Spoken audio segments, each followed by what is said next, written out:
Alright love, so what I'm gonna show you right now is how I prepare the dry ingredients for my fruit cake. So I'm going to show you how I sieve everything together. So all the dry ingredients we're going to put into one container, because when we get to that section we're going to alternate between the dry and the wet ingredients. Alright, so I'm just going to fast forward through this section because I really don't want the video to be very long, and it can be if I show you everything step by step. So I'm going to show you fast forward through this section and just preparing the dry ingredients. Alright.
Alright, hey love, so what you just saw was me preparing the liquid ingredients as well. So you saw me measuring all the white rum and the fruit wine and all of that. So what I'm gonna do right now, I'm gonna go ahead and grease the tin. One tip I will give you when you're making your cake, do all of the preparations before, because if you do them while you are in the midst of baking, it's going to take you so much longer. So ensure that you do all the prep work before. So right now I'm gonna grease the tins, and then once I grease the tins, then I'm going to puree. Remember I told you I'm going to put the cherries in the food processor. I'm gonna go ahead and do that, and then my preparations will be done. All right, so again, gonna fast forward through this part, so just letting you know before we do it. All right, love, so let's get into it.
Alright love, so we are finished with the prep of everything. So dry ingredients done, wet ingredients done, cherries are done, everything, the pans are all greased and lined. So we are going to get into the mixing. So right now what we're going to be doing is mixing the butter and the sugar, and we're just mixing it until it comes to a creamy consistency and it is fully incorporated. Once we've done that, then we're going to go ahead and add the eggs one at a time, and after about every third or so addition, we're going to scrape the bowl to ensure that we're incorporating everything fully. All right, so let's get into this. Trying to not make this video very long, because if I have to show you every single thing, this video can be extremely long. So really trying to show you while not making it over 30 minutes. Cross your fingers. Alright love, so this is what the butter and margarine look like. So we have 2 pounds of margarine here and 2 pounds of butter. Some persons use straight butter, some persons use straight margarine. I believe the mixture gives you a better texture. And of course guys, you don't have to do as much as I'm doing here. I'm doing a very big batch, as you can see the amount of things that I have there. So you don't have to do as much as I am, but generally I do one baking for December. So as I said, it's a couple persons have ordered, so I'm doing it for them, plus I'm doing it for my home. Alright, so this is what it looks like. If you notice, the butter and the margarine is room temperature. That is how you want it. It allows it to mix in better and quicker. Alright, so let's get into this.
Alright love, so I'm scraping down the sides of the bowl.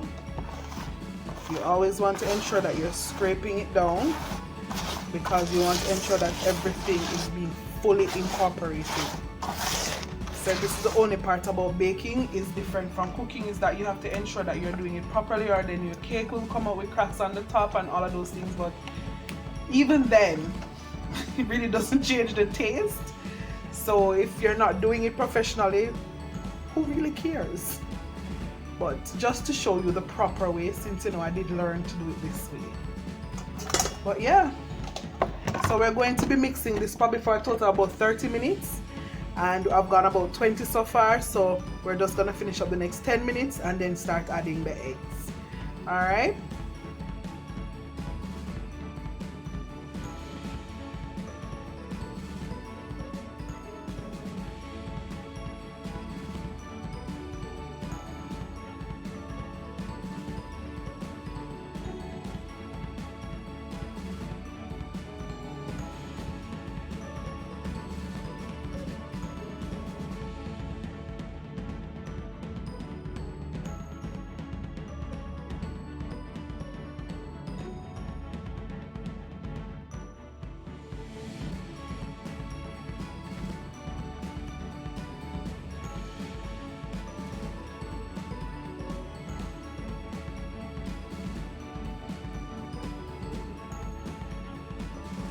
All right love, so I'm gonna go ahead and add the lemon juice and the lemon rind that I see you saw me grate earlier.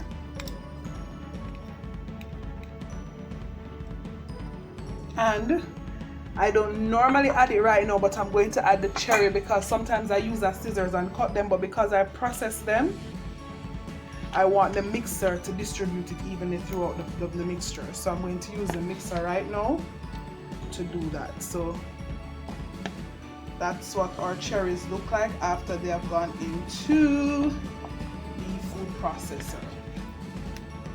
So say you don't want big chunks of fruit to be eating, you want them to know that it's in there because you will definitely taste it. But me for one, I don't like to be tasting the big chunks of fruit while I'm eating. No thank you. Alright, so we're going to use the mixer now to just mix that together for about 30 seconds, and then is where the hard work comes in.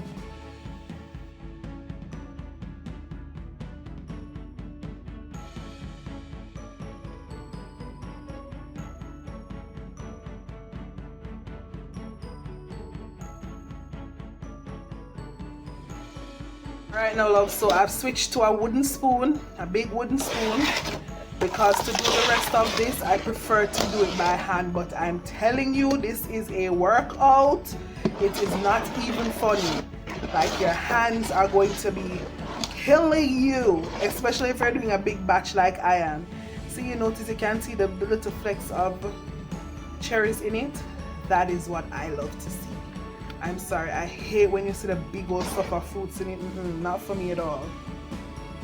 So we are going to get into, oh Jesus, the hard part of this, which is now adding the liquid ingredients and the dry ingredients. So when you're doing this, you're going to alternate between the dry and the liquid. You always start with the dry and always end with the dry ingredients. Remember, start with the dry ingredients, end with the dry ingredients. So you start dry, liquid, but make sure you start with the dry and you end with the dry ingredients. Alright, so let's get into this portion. As I said, this part is a hand workout, I tell you. So, want to build those muscles? Here is how we get them.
All right, loves. So this is my last addition of the dry ingredients. All the liquid ingredients is in.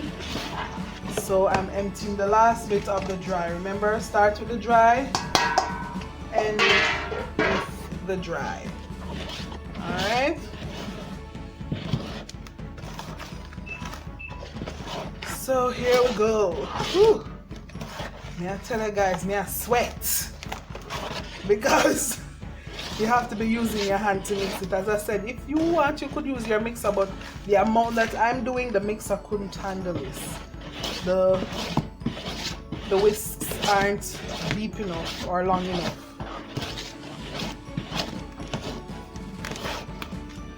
But yeah, here we go. Everything is all mixed in. Make sure you go all the way around the bowl, try in the middle, come up the sides, trying to make sure that everything is fully incorporated. Whew. So that's it, guys. This is the consistency right now. And you should smell it. Oh my gosh, it is already smelling like heaven. Yeah. So we're gonna put in the flavoring now. I'm going to put both almond and vanilla flavoring.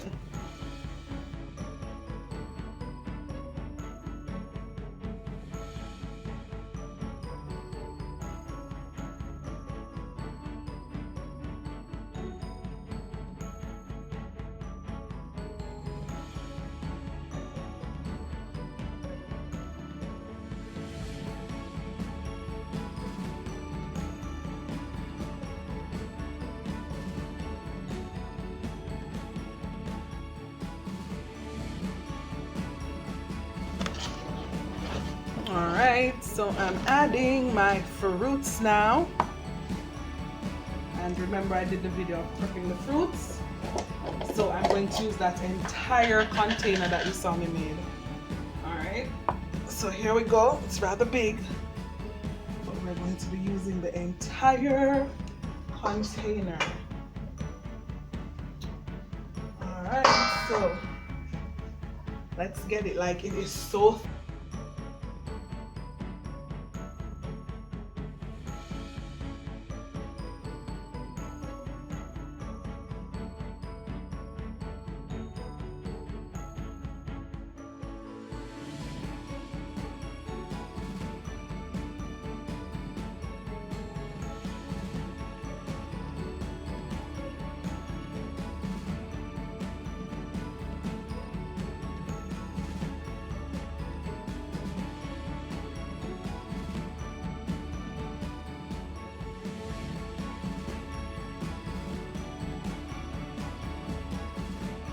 Alright, love, so I've started to add the browning in, and I'm just mixing it all in now. I add the browning as the last thing because when you're mixing in the fruits, it will start to give it some color, and you don't want to add too much browning to it either for it to get bitter.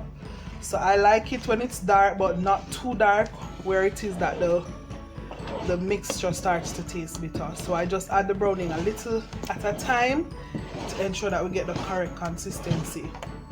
But guys, I'm telling you, my arms are killing me. It takes so much work to get this done, especially if you're doing this part by hand. And if you notice, the consistency of my cake, it's not very thin. I might just add a little bit more water, maybe more a cup more water, not water, fruit wine to this.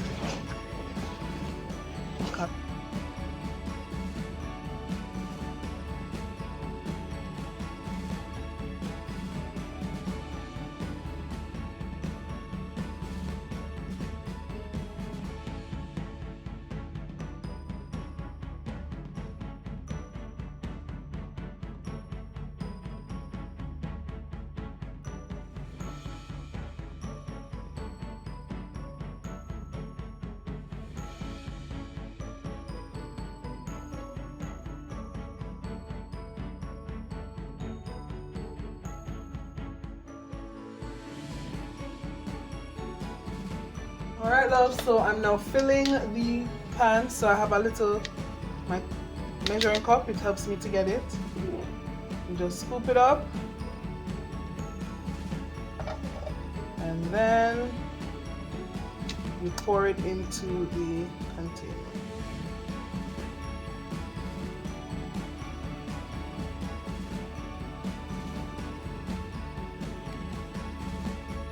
Alright, so you just scoop it up. I have the thing over here, and then we just pour it into the container. Oh.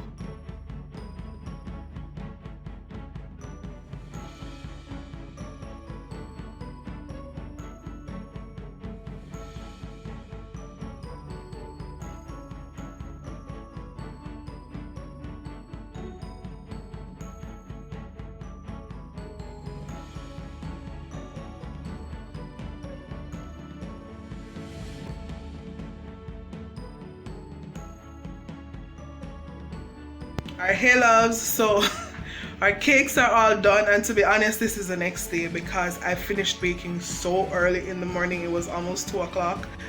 I just went to bed. So this is the next day. So what I'm showing you now is what they look like. I just wanted to mention though that when I'm baking my cake, I steam them, and that simply means that I put a pan at the bottom of the oven with some hot water in it. Don't make it room temperature or just warm hot water, and it helps to steam the cake evenly and make it really nice and moist. Alright, so I'm going to go ahead and show you what they look like. The smallest cake took about 1 hour and 20 to 30 minutes, and the biggest one took almost 3 hours. Alright, so here's what they look like. So remember, thanks again for watching. Remember, like, comment, share, and subscribe, and I'll see you in the next video. Alright love, so this is what our cakes look like. Of course, you notice it start pulling away from the side. So when you grease it properly, this is one of the things that you realize that it really doesn't stick to the pot. And of course, as you can see, that one almost finished. And some persons have already come to collect the ones that I baked for them. But this is how it looks like. It is so moist, so soft, guys. Like literally, look at that. It is so moist. Now, some people wet their cake, and sometimes I will wet the cake, especially I'm gonna have them over. But oh my god, it is so good, guys. So good. But yeah, that is it. That's our finished product. I'm just showing you a couple of them because remember, I baked several. So that is what it looks like. Alright, so as I said before, remember, like, comment, share, and subscribe. And please, let me know if you like my video. Merry Christmas, everybody.